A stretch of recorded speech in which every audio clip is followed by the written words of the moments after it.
All right, interesting question was asked in the comments fairly recently about what my ideal table is. I have been thinking about it, not something I could answer in a few minutes. It's like if someone asked you, what's your ideal starting nine in a baseball game for every player who has ever existed? I mean, you could come up with a pretty good nine right away. It's gonna take you a while to like really think of how the people mesh. Also the lineup to put them in. I mean, one guy for each position. What's the lineup gonna be like, the batting order? It takes a while. I have been thinking about it, but I wanted to tell you 3 very underrated types of tables that a lot of people like look down upon. Before I get into that, I was very open-minded today. This is the first time I ever went to a Sheetz, S-H-E-E-T-Z, similar to a Wawa. I mean, Wawa's a restaurant that happens to sell gas. Sheetz, I'm pretty sure, is a gas station that tries to sell food. I was very open-minded. I ordered the shake. I've eaten today. So I ordered the shake, and while they were making it, I played around on the touchscreen and I looked at the prices and the items and add-ons and everything. I browsed a lot while I was waiting for them to make the shake. For one, the prices are insane. They're awful. The sliders were an okay price. The breakfast sandwiches were an okay price. Fries were like $6, which is ridiculous. An Italian sandwich, the big one on the hero roll, was $10. When Wawa has their deal going on, a lot of the 10-inch sandwiches, all of them are $6 when that promo goes on a couple times a year. Even when the promo's not going on, it's $7.50. At Sheetz, it's $10. And look at this, I'll throw this picture up. Cheese was not included. That shouldn't be legal. It's insanity. I don't know how cheese is not included in an Italian sandwich. I hit cheese, and to my chagrin and shock, an extra like $1.50 went on the sandwich. That's insane. I understand if you're at like a steakhouse and you know there are some very nice sliders. Maybe it's just like the beef patty and some caramelized onions. And if you want cheese on top of it, okay, it's gonna be a little extra. You know, it's not necessary. It'll be very good without it. And you know, steakhouse level, they're not gonna start with the cheese, but if you want it, they'll do it, but it'll be extra. To not include cheese in an Italian hero is just absolute insanity. This shake, by the way, might as well just knock it over. It's just ice. That's like all it is. It wasn't a good price, and also it's like whatever the opposite of heartburn is, I had that. My chest has never felt that cold because you're basically just drinking ice. They have the nerve to charge money for that thing. It should be like pretty much 3 cents. They charged over $5 for it. The toppings on top are, yeah, crumbled Oreos or whatever. It's cookies and cream flavor. That thing is so bad. It's like, at my first sip, I'm like, wow, this is just like a ton of crushed up ice. And then just my body was just so cold, and it's awful. Like, I don't know why they're charging so much money if none of the money is going to actual ingredients of a milkshake. Anyway, been talking about how terrible Sheetz is for a while. Stand by everything I said. If you like it, okay, but like, if you were about to starve and you were very close to a Sheetz, I would think for a long time about your options. Starve or get some terrible food that's overpriced.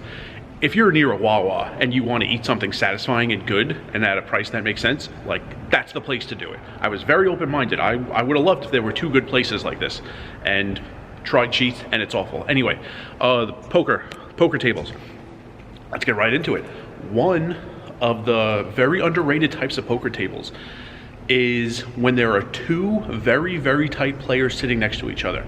So this mattered a lot more back in the day. I feel like position used to matter a lot. So many hands in like 2012, 13, 14, 15.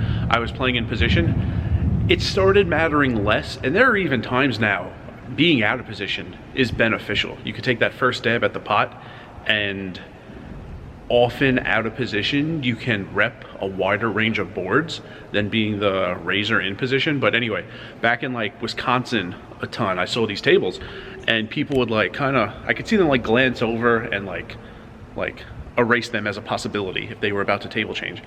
And I think the reason was because there were like a couple tight players at the table. Okay, for one, it's a 9-handed table, so these 2 tight players, there's going to be 6 other seats. Also, if they're sitting right next to each other, it might take a while to get the perfect seat, but if you are on their right, then you have the button 3 times per orbit. This is back when 9-handed was common. 9-handed, when you're the button, you're the button. When the guy on your left is the button, he's so tight. If you ever come in for a raise, he's probably folding. You have the button when the button's in front of him also, and the same thing when the button's on the guy to his left. So if you can get two very tight players to your left, you have the button a third of all hands, which like people really should be like brawling in order to be in that good of a scenario. And I felt like a lot of people just look over, oh, those guys are kind of tight, and then just go to another table. Okay, two tight players on your left, 6 medium or loose players on your right. Like, that's an amazing setup. I love playing on those types of tables. Second is exactly one maniac. Let's see. You know, it's not as bad now that it's melted a little. I don't know. It's kind of, I don't know. The like toppings on top may have distributed better with the ice on the bottom. That sip wasn't quite as bad, but whatever. Still terrible. I don't like sheets. Exactly one maniac. So there are tables where there are like several maniacs. For one, it's unbelievably volatile. It's also easy to like miss the action, because if there are several maniacs, there are going to be so many hands that are huge pots, all ins. I mean, you might transfer to the table, and before 2 orbits are done, you know, one maniac has knocked out the other 2 or 3, and like that's the end of the game. So with exactly one maniac, I feel like you have a lot more time, a much larger number of hands, more opportunity to get the maniac, because everyone else not playing crazily, not playing almost every hand, allows for you to be a little more patient. If you get to the table and like half the table is just like, you know, 1-3, raise 20, raise 80, it's like there are going to be fireworks very, very quickly, and you're really going to be, it's not a table to bluff, so you're really going to be at the mercy of being dealt amazing hands. And how often are you just dealt like a few monster hands in like the first 20 of your time at a table? So they're going to knock each other out. I prefer exactly one maniac because you have more time. It's still, when you're playing hands against the rest of the people, you know, you're going to win with showdown, you're going to win without showdown. Against the maniac though, you're still, when you beat him, you're going to win at showdown. You're really just waiting for a made hand to play against that guy, and you have more time for that to happen when there's only one of them. So a lot of people will like run to tables that have like 4 or 5 maniacs. Not that those types of tables happen a lot, but if there's the choice between a table with like 4 and a table with 1, I feel like a lot of people in the world would go to the table with 4. I prefer the table with 1. I feel like it's much more likely I get them, rather than being like on the sidelines while 4 other people go to battle a lot. Third and final, very underrated type of poker table lineup is when very few people at the table besides myself are raising pre-flop. Similar concept to the last type of table I was talking about, but there are tables that look very unappealing because so many hands are just being limped. There's not a lot of raising pre-flop, therefore the pots aren't getting very large. So, you know, if like every hand, when you see the flop, there's only like $12, $15 in there, how big can the pot possibly get by the river? If someone raises 20, 2 people call, there's already 60 in there, the pot could get a lot bigger by the river. But those types of tables are interesting when it's loose. There are tables that are just absolutely dead. No one's playing a hand in any fashion. But there are tables where there's very few raises pre, but many, many flops are being seen very multi-way.